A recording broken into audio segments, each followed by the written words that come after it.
everybody. I'm going to give a quick intro about Fresh Tracks and a little bit about the work that I do. But I really want to start by taking this time to really honor my friend, my mentor, CJ Golding. He really helped me find my voice as a leader. And he literally worked himself out of a job at Fresh Tracks so someone like me could rise. It was a no-brainer to nominate CJ, but a few others also thought that as well. So I'm just really honored to be in this space. But as beautiful as this work can be, it can also be exhausting. So when we take time to recognize and celebrate people like CJ, we're really tending to our collective spirit. I also want to uplift Juan Martinez, our Deputy Director of Fresh Tracks. He couldn't make it today. His sister's graduating, but he does send love. He spent about a decade at Children in Nature Network pouring his heart into this work, and he credits the time here as foundational to his growth. The connection between Fresh Tracks, Children in Nature, and today's prize winner recipient CJ is no coincidence. We are part of a cause, a community, all rooted in the love and understanding of how powerful the outdoors is. So, who am I? Waka wina ata Andrea Wagner. My name is Andrea Wagner. I'm a Yupik Alaska Native woman from Wasilla, Alaska, now based in Portland, Oregon. To know me, you have to know the people who came before me, stood beside me, my family, my community, my mentors. My grandmother's from a small rural village in Alaska. She raised me in culture and tradition. My grandfather's from Pennsylvania, gave me summers that shaped another part of who I am. This dual experience between rural and urban, indigenous and Western, shaped how I see the world. It gave me grounding to understand both connection to land, but also the complexities of navigating these systems. I was born to an amazing mother who had me very young. Life wasn't always easy, but she gave me something priceless: access to nature. In Alaska, that meant hiking, camping, going outside, and learning early on that not all systems are built for a family like mine.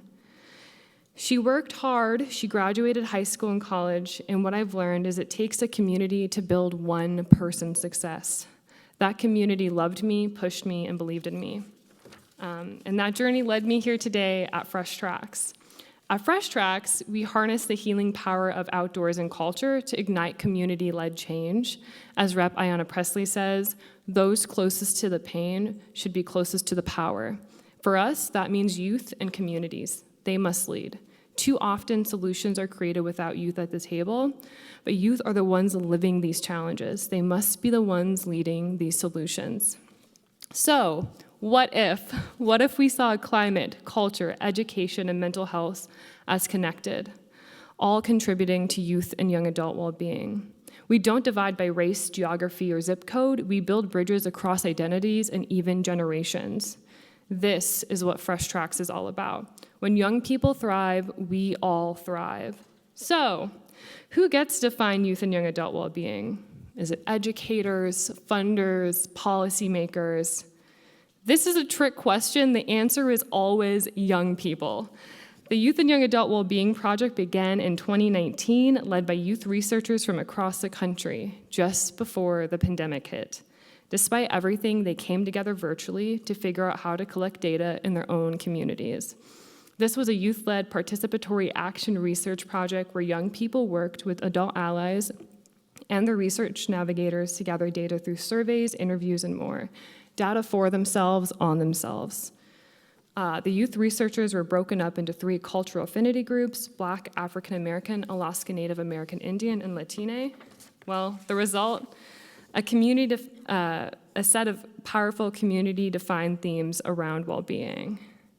If you look here in this awesome green circle, you'll see 3 overarching themes from the groups. We saw themes like cultural connection, balance and peace, healthy relationships, and mentorships, all in connection and themes to youth and young adult well-being.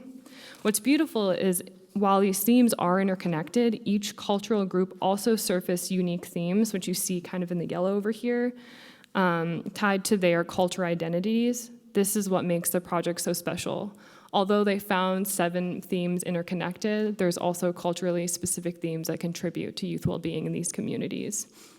Using these key themes and findings, they created a tool that helps young people understand their own well-being journey, a tool that can also help allies center well-being in their programming by young people. Currently, in 2025, we're in the pilot stage of this tool. We are partnering with organizations to house this tool to impact and uplift youth and young adult well-being.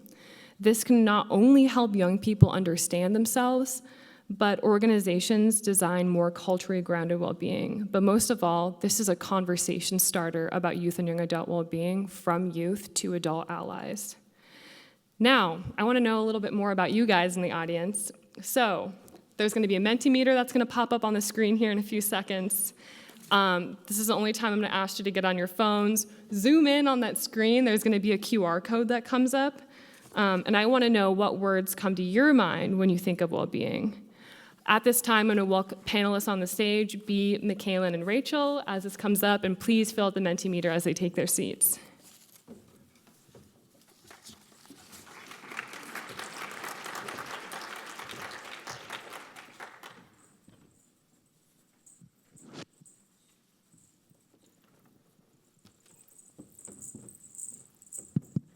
Hello? Okay. So as you're filling out this Mentimeter, I'm going to give the panelists a minute or so to introduce themselves and also share the word. We should be able to see the words as they're popping up on the screen, so feel free to look up down here as well. Do you want to get started, Rachel?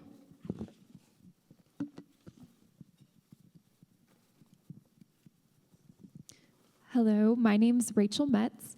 I work at the California Nature Art Museum in California. I am the assistant director there. I'm particularly passionate about conservation, environmental ethics, and marine and coastal ecology. I really value making nature more economically accessible for families and children. And my word is water. Puzzle nature Netanawiwak Mashik Mauni Wiak. McKaylin and Aswasian, Kasitna and Skiwakian, Awasa and Totem. Good morning, everyone. My name is McKaylin Peters. I come from the land of the Menominee. I am Bear Clan, and I am happy to be here today. I am the executive director of the Menominee Indian Tribes Chairman's Office, and I am very passionate about mental health advocacy. I work very closely with our tribe's youth council that I actually just established this past February, and I am on this journey because I was a fresh tracks trainer under CJ and Andrea. I think this works. Okay. Good morning, everyone. My name is B. Rosas. I use they, them pronouns. I am the policy manager at Climate Generation, which is located in Minneapolis. So welcome to the Twin Cities. This is your first time. I am very passionate about creating, envisioning new systems that we can live under that serve all of our communities. I am very passionate about LGBTQ rights and also about investing in our young leaders. In terms of my values, I really, like I said, value how we can rethink how we live in this society, how we navigate the world, and just overall how we can be better community members to each other. And my one word, again, is going to be community. Awesome. Thank you guys so much. I see that we're having a little technical difficulties, but just to make sure we're calling well-being in this space, on the count of 3, I just want you to yell your word out as the audience, and we can just call it into the space. So 3, 2, 1, water. Thank you so much for welcoming those words into the space, and I'll share the Mentimeter with y'all after this call. Okay, so before we start with individual questions, I really want to set some grounding, and so I'm really curious what well-being means to each of you, your communities, personally, and how that has interconnected in your journey. McKaylin, I'm going to start with you. Well-being means to me, I've learned from a mentor that when you're in spaces of leading youth or working with community, in order to make sound decisions, not only do you need to be sound here, but you need to be well here. That means well-being of mentally, physically, spiritually, and emotionally. I think that an experience that I had that had shaped that understanding for me and that why connection and relationship building is so important is a few years ago, I had lost my older brother to suicide when I was a sophomore in college. And for Indigenous people, our land and our relatives are some of the biggest forms of medicine in our healing journeys. And I was away from home when that had happened, and I felt disconnected from my community. So I transitioned to online classes, and I went back to my homelands, and I wanted to do something with my community because I seen that everyone was hurt in the same way that I was, because following my brother's suicide, there was 3 other male suicides in the community. And I started doing things on Facebook, a mental health initiative, like let's go for this mental health walk, and we'd get people in the community to go walk, or we had outside events such as like a Christmas tree where people would come and honor people that they lost to suicide or mental health. And it was events that were needed because I had people come to me in my community and express that, hey, like this is something that my family's been dealing with, and I would have no idea. And it meant so much because they trusted me with that information and their stories. And coming out of that hurt and that grief, I learned that your community is important and vital in your healing process. And I also learned that traditional knowledge and practical medicines also helps with that, but also the connection to land is important because your connection to land brings identity. And as Menominee people, the people that I come from, our land is what makes us us. And that's a relationship that I had to find, and I'm glad that my grief brought me there, because grief isn't always a bad thing. Grief means that you are very fortunate to love, and yeah, that's probably my experience, and my word would be connection, because it took a lot of connecting to come out of that. Thank you so much for sharing that. Thank you for highlighting the connection to community, but also just Indigenous ways of knowing. B, I'm really curious to hear from you about any connections or themes that shared in your journey to well-being. Yeah, I think for me, when it comes to well-being, I go back to 2020 during the Minneapolis uprisings, and I think a lot of the times we, and including myself, tend to forget that progress is not like linear, and there's going to be a lot of really great ups, but a lot of really bad downs.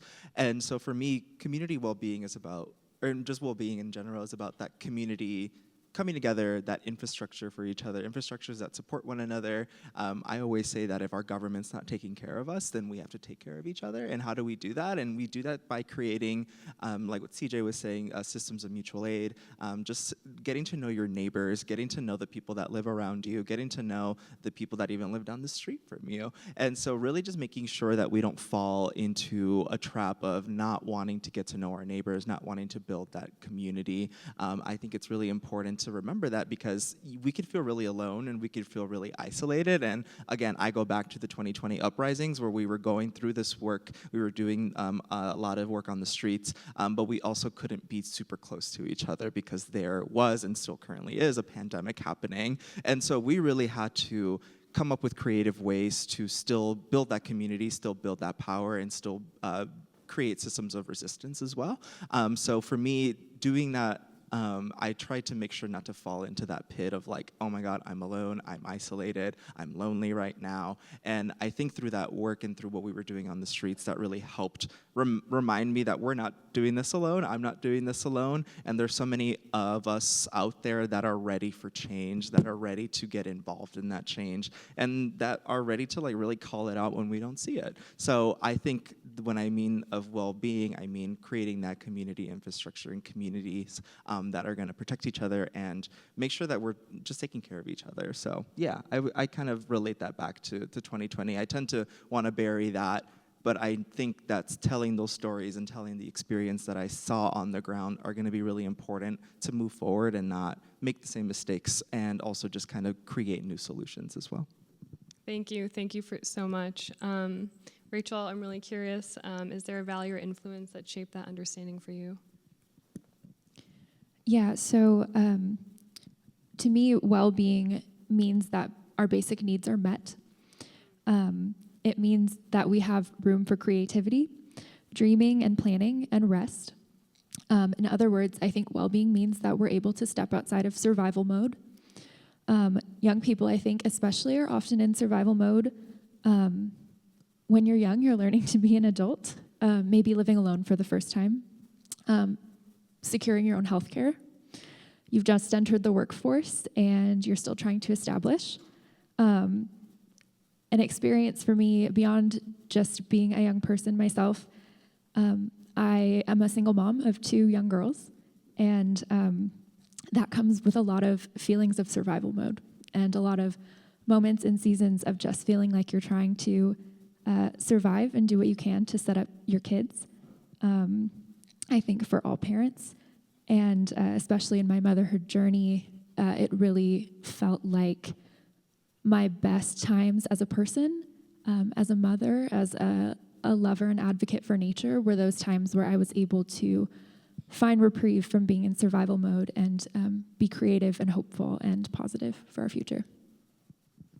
Thank you so much. I'm really excited to really dig into this panel. I think, number one, the biggest ask is we're, as young people, is getting our needs met and having quality healthcare, education, connection to community, and just resources. But I also want to expand on some of that. And so, B, you've been deeply involved with the climate justice bill, advocating for K through 12 education around climate, social, and racial justice. Can you speak to the challenges of organizing around climate justice and some of the pressures young people may face in this experience? Yeah, and before answering the question, I do want to give a major shout out to my comrades and my neighbors at the state capitol right now. Unfortunately, yesterday, Governor Tim Walz and state lawmakers proposed a budget that would eliminate state-funded healthcare for our undocumented neighbors in Minnesota. It's very upsetting. It's very disappointing to see that this is what is happening in the state that is deemed blue state and is deemed as a progressive state. But right now, they're rallying. Right now, state lawmakers are making their final call on this budget, and they're making sure that they're not voting in favor of it. So it could be really hard to try and call out these systems, especially when they're supposed to be our allies. But I just want to really make sure that I am standing for and with undocumented folks, Black and brown alike, and making sure that we are also recognizing that and making sure that we're recognizing that the issues and the fight for immigration rights is also a fight for climate justice and environmental justice, and they're very much well connected and linked. And I would say that sometimes I regret, I don't want to say regret, but it's sad to say, but sometimes even our own state leaders can sometimes not be on the same side as we are. And that's part of the work that we have to do. And that's part of the hard truths that I have to tell my young people sometimes is just because they say they're on our side doesn't mean that they're actually taking actions towards protecting us, protecting all of us at that. And so when we've been working on the climate justice education bill, we've had a lot of great people say that this is a great idea, but we don't know if we should be putting state funding towards more climate justice oriented education materials. And so it's been a really big struggle to also kind of make young people see that this fight is worth it. But it's always a good reminder for me to tell them that this fight and any fight for social progress is going to take a long time. Sometimes it's going to take many years, sometimes it's going to be short, sometimes it's going to be good and bad. And so for me, the biggest struggle really is making sure that they are feeling hopeful while also trying to remain hopeful myself, and also trying to be optimistic and also be realistic. There's so many different things to have to balance, especially when you're working with young people, to make sure that they're activated, make sure that they want to show up, and make sure that they want to do this for the long term as well. So I would say that's kind of been a really big not barrier, but that's been a really big challenge for us, is to try and make sure that we are showing up for each other still and showing up for the fight.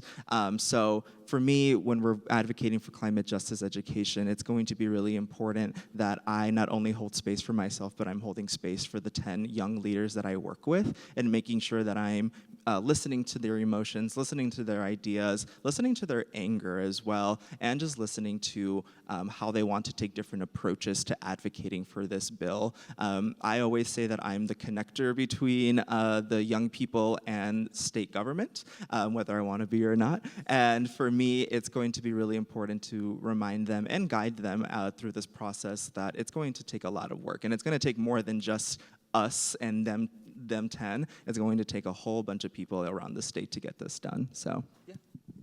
Thank you so much for sharing. I think you're really highlighting the weight that young people carry in this space, and it's really important to understand that when you're working with young people, it's not just about activating them in community, but also building trust, having relationships, and really understanding like what it takes for them to thrive. So I appreciate you highlighting that.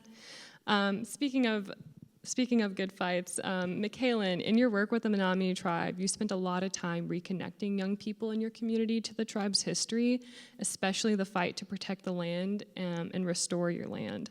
How has that journey shaped your approach to well-being and leadership? And how does that reconnection to land impact the well-being of your community?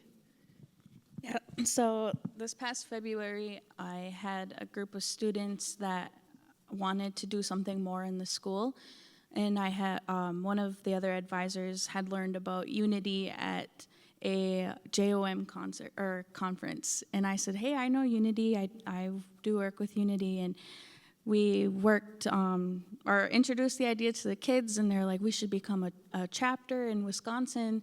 And I really wanted to make this into something because it was something I didn't have when I was growing up, and we worked with tribal leadership to get recognized. We paid in our forms and our dues, and then we were recognized on February 5th under the new chairman of this new year for my tribe. And we were in one of their little council meetings at the high school, and we were talking about restoration. And one of the kids was like, "What's that?" And I looked at him and I was like, "Are you serious?" And I was like, "Our tribe was terminated." And he had no idea what I was talking about. So I always refer to myself as like an elder in training as a joke with the kids because they like to age me more than what I am. And I was like, "Sit down, we're going to do a history lesson." So I told him about how our tribe was terminated. We were one of the first two in the country during the termination era, and we were terminated because we were successful off of our mill. And one of the kids said, "So we were punished for taking good care of our land." And I was stumped because I looked at the kid and I said, "We were we took care of our forests. We're the largest land-based reservation east of the Mississippi. NASA uses our forest density as a pinpoint from space to pinpoint the state of Wisconsin. The wood that comes from our forests makes the NCAA courts for March Madness. There's probably desks in major companies and buildings that come from our mill." And when I was explaining that to them, that our people took a lot of pride in that mill, and once it was essentially our downfall, our people lost the connection to the land. They didn't want to work at the mill anymore. There was no pride in being Menominee anymore. They were being relocated to cities. There was no pride in being Menominee. And I think that's something that comes with learning how to be a good stewardess, is having a connection to your land. And nature is not a luxury. Nature is medicine. Nature is a right to everyone, and I think that's something I'm trying to instill in my youth that I work with on the day-to-day basis, is that for as long as our land is being kept and being taken care of, and we're taking care of Mother Earth, we're still going to be here, and we're still going to be occupying this land. And with having those deep conversations with them, you see the identity come in them. You see the pride come in with them going in rooms and saying, "Well, I'm Menominee," and "Well, what does that mean to you?" Well, that means that I stand tall like the trees that are occupied on my land. And I think what comes with my work is I'm always promoting we need to center Indigenous youth voices at the table for environmental justice. We need to invest in land back initiatives.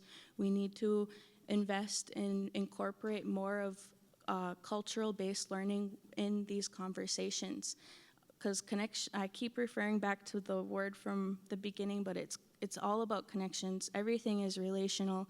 You go outside, if you're walking filled with anger and you're tearing apart limbs off of trees and you're speaking like bad energy into what's surrounding you, that's what's going to keep going with you. But if you're putting your medicines down, or you're taking only what you need and you're not being greedy, and you're taking care of spaces and you're leaving them better than you found them, that connection is only going to get stronger. And it's something that I'm trying to build within my youth so that they don't have to go in rooms and be ashamed that we were terminated, and they don't have to be ashamed that we are a poor county and we are a poor reservation, but we're rebuilding. And it goes back to what B was saying, that they need fuel to fight the fight. It's a lot of weight to carry, and that's why it's important to highlight youth voices within conversations as what we're doing today.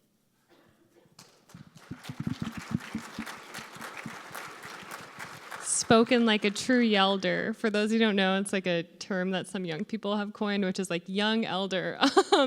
No, McKaylin, thank you so much for highlighting those connections to land and climate, especially for Indigenous people. I think community is really important in this work, and when we think about what it means to be in community, it's really taking care of each other. Rachel, I know you've helped bring community art-based exhibits to life, including projects with large sculptures made from recyclable materials. Can you tell me about one of those projects, and how do you see art and conservation working as tools to support well-being? Absolutely. So in January 2023, Danish artist Thomas Dambo and his team came to the museum where I work to begin construction of a troll. A giant wooden troll made out of recycled wood, all recycled materials. And he has over 150 of these trolls in 18 different countries. You might have seen them before. They're pretty well known and pretty funny looking. I'd managed volunteer teams before, but this experience was something totally different. Thomas Dambo really encourages and even relies on significant community involvement for his projects.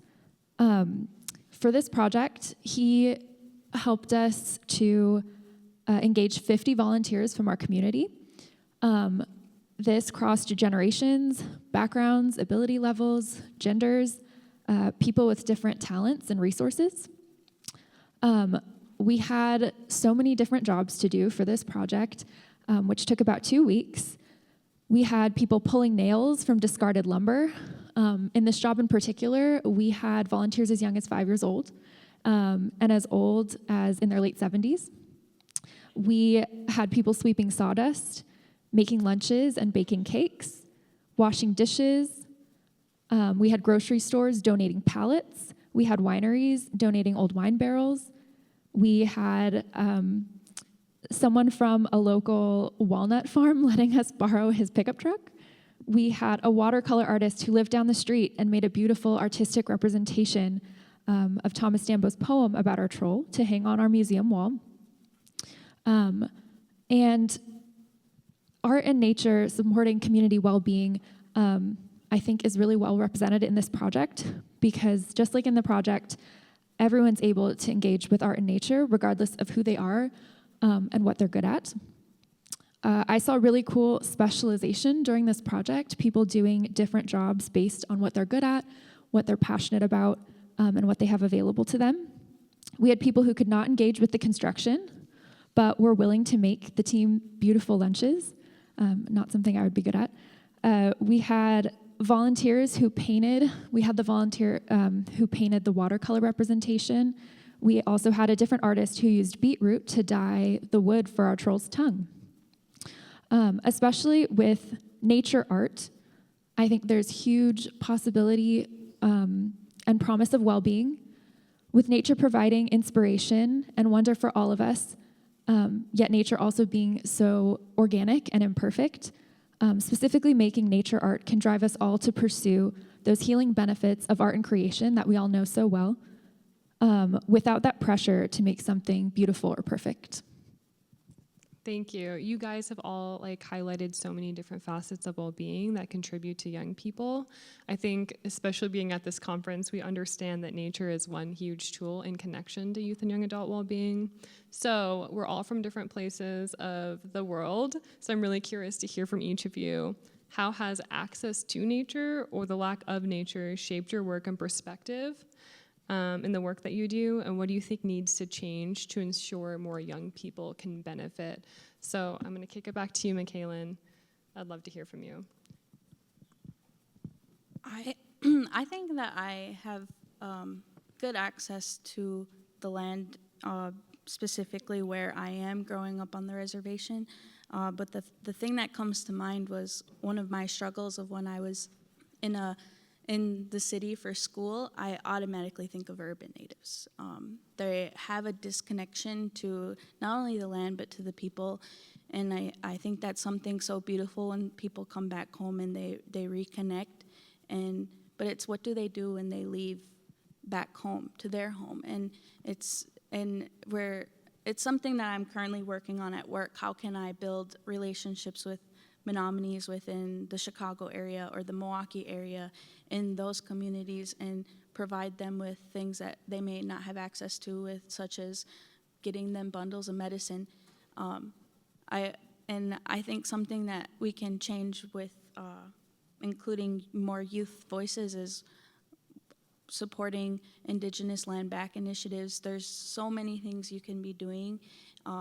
Also highlighting land-based curriculum within classrooms. Something that I talked about on our Zoom call is that the state of Wisconsin, they don't honor the act that you're supposed to be including K through 12 education within the classrooms.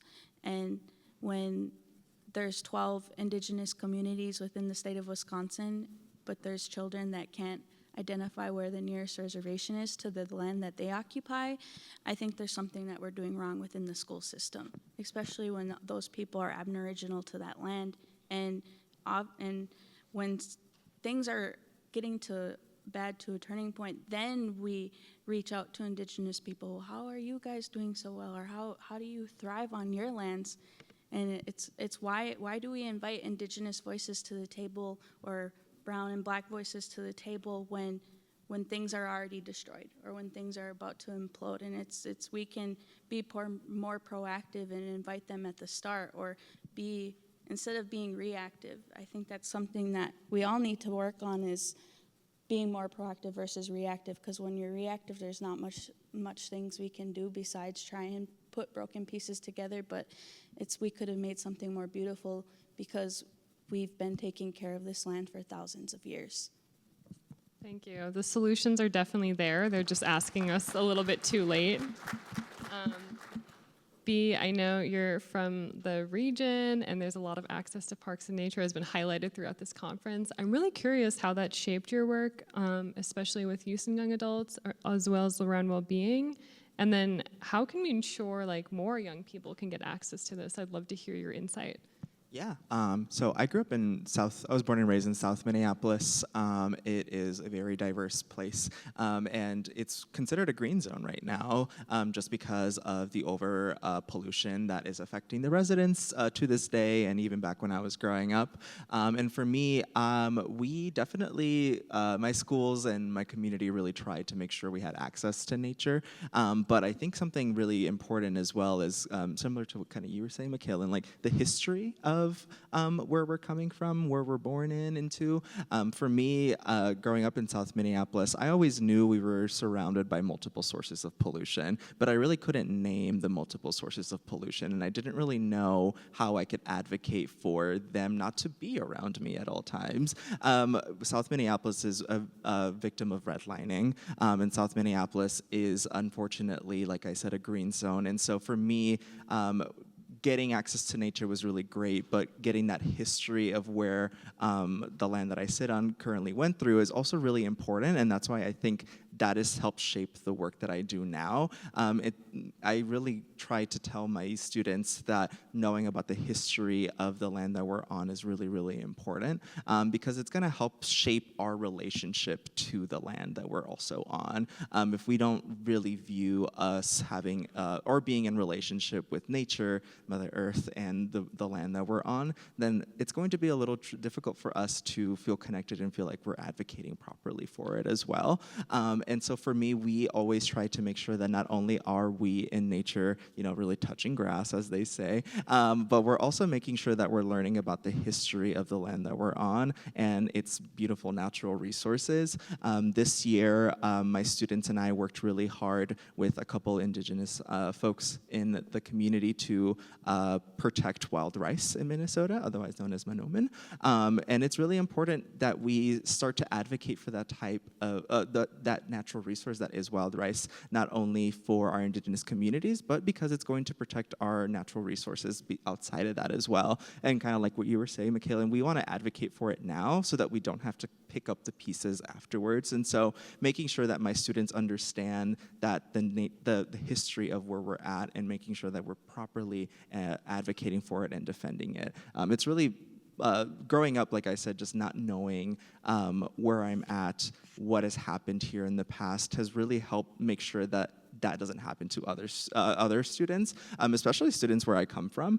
So a lot of the students that I work with now are from South Minneapolis, North Minneapolis, these communities that have been historically not only racially disadvantaged, but they've also have faced a lot of environmental injustices as well. And so learning about that history and learning about how we can move forward is going to be really crucial for us to advocate for climate solutions and force our way to a seat at the table as well. So, yeah. Thank you. As someone who isn't from the area, I feel like I'm learning so much from you, so I really appreciate you highlighting this. Rachel, as someone who is embedded in the arts, a leader in this work, and a mother, how does access to nature or lack of access to nature shape you, shape well-being, and how can we ensure more young people can benefit from this experience? Yeah, so nature reminds me that I am small. In a healthy ecosystem, there's biodiversity, and each species has its own niche or a job or a role that it fulfills. Sometimes that niche can be something that seems really, really small. There might be one niche that seems more important and another that doesn't. But as I think we all know well, when we lose a species and we lose biodiversity, it affects everyone, it affects everything, and the effects are just huge. The ripple effects are huge.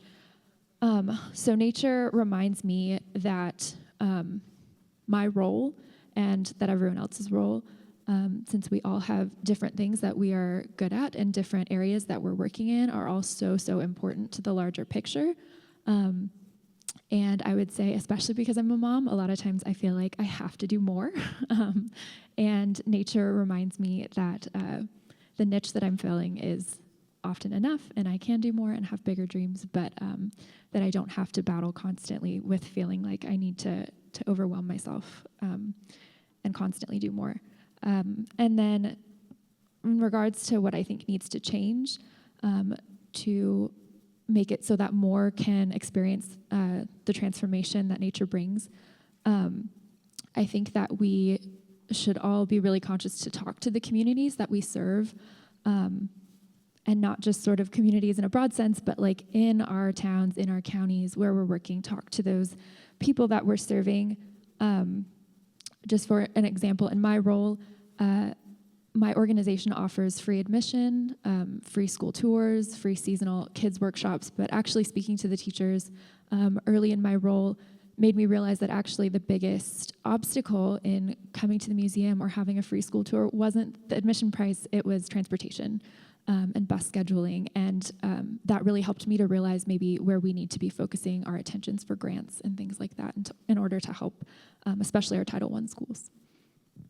Thank you. Thank you so much for grounding us. I think, when we have these conversations about nature, it's often on a national stage. And so this is a good reminder to go back into your local community, ask what's needed, and really highlight the resources that our programs offer, your programs offer. And so I really appreciate that.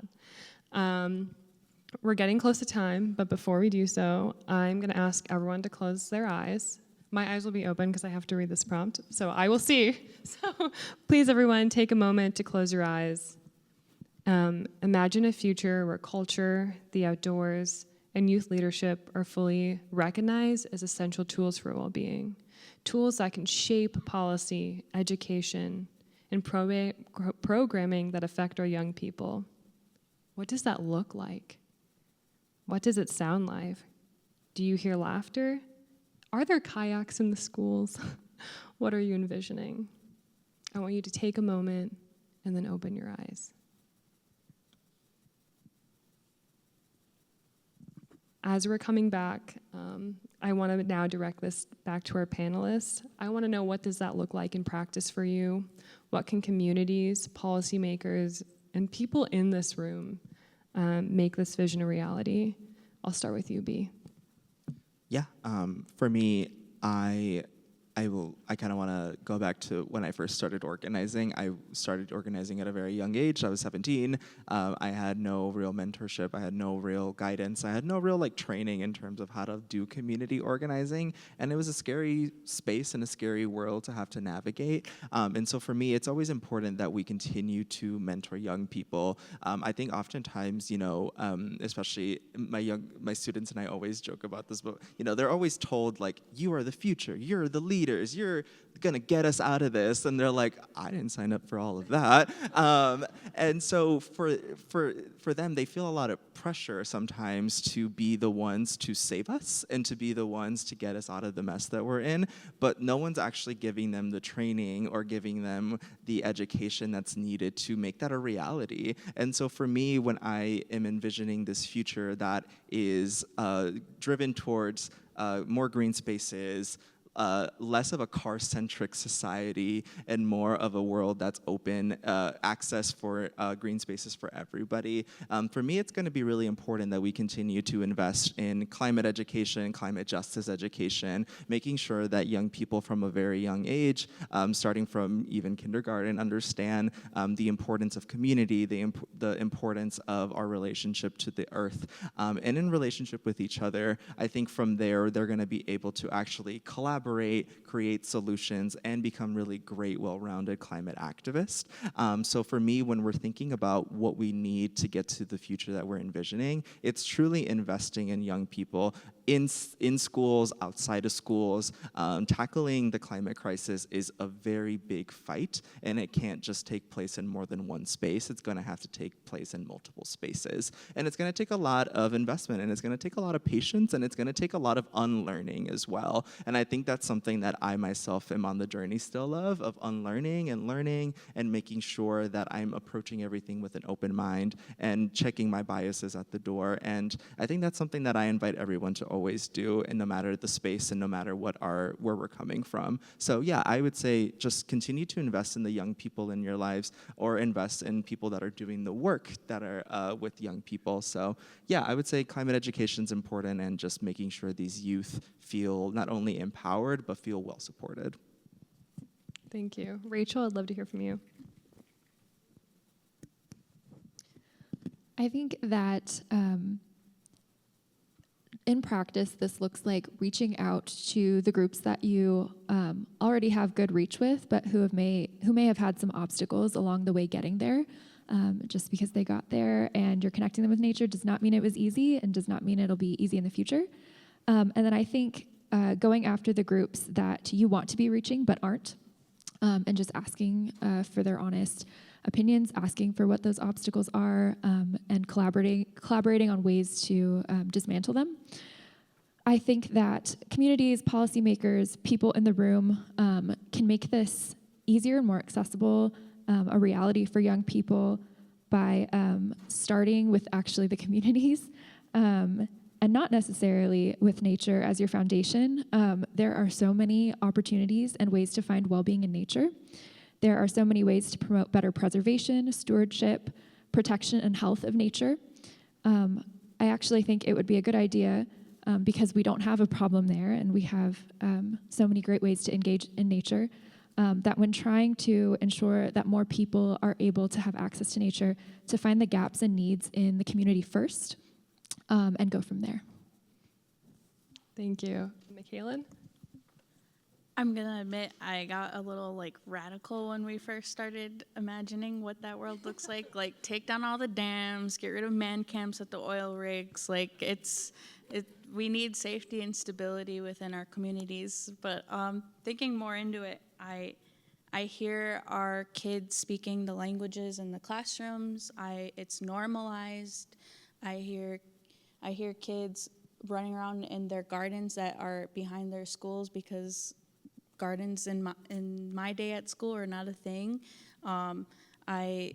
I immediately think of our Montessori school on our reservation with our first set of immersion kids. I think of highlighting elders' voices at community meetings, and something that I'm going to keep stressing is we need to have the youth's voice at the table. And something that my work is doing is we're finding space for our youth council members to sit on the Ag and Environmental Committee in our tribal government, and we're trying to find them a seat at the horseshoe with our legislator. And I think helping guide them to find their way, whether it's in tribal government or education, or if they're wanting to open their own business, it's guidance that needs to get them there. It seems that we find youth that are at risk too late when we're trying to give them guidance, and if we just find them a little sooner than that. And I also highlight the importance of giving back. Some of my most well-respected mentors and mentors that I highly value, they are always giving back. They're doing work for free. They're not collecting mileage. They're not wanting to be paid by the hour. They're there from sunup to sundown, and they're some of the most people that give the biggest hugs and have the most love to give, but they're also the people that, if you sit down with them, they've been through some of the darkest times. And something that CJ had said that really resonated with me is, when you're questioning your hurt, maybe you're going through that because you need to heal someone else that you find. And I think of my Unity kids right away, and some days it's like, why am I fighting the fight? And why am I doing this? And it's about grounding. You need to remember to ground yourself. You need to remember your reasons why. And because if you're being grounded and you're taking care of yourself emotionally, physically, and mentally, you're able to take care of the youth that you're guiding. You're able to support them emotionally, you're able to support them physically, and you're able to guide them to finding their role. We were in their shoes to help them, to help us find who we are becoming. We may still be trying to find out who we're becoming, but we have more tools to help them. So I continue to stay grounded, remember who you are, but also remember that it is important to give back, because when you're giving back, it keeps that cycle going of connection and relation. Thank you. All of you do such important work, and I really appreciate you sharing your stories. I know, some of this work can be a little draining, and so I hope you take time to nourish your souls, get some water, eat, and just relax and connect today. I think it's really important that we've heard so many different themes, like climate, culture, intergenerational knowledge, the connection to well-being, art, and nature. And all of this is for the same purpose. It's getting our young people to thrive in these spaces. I just want to end on the note that young people are not participants in this conversation. We are the leaders in this conversation, not of tomorrow, but of today.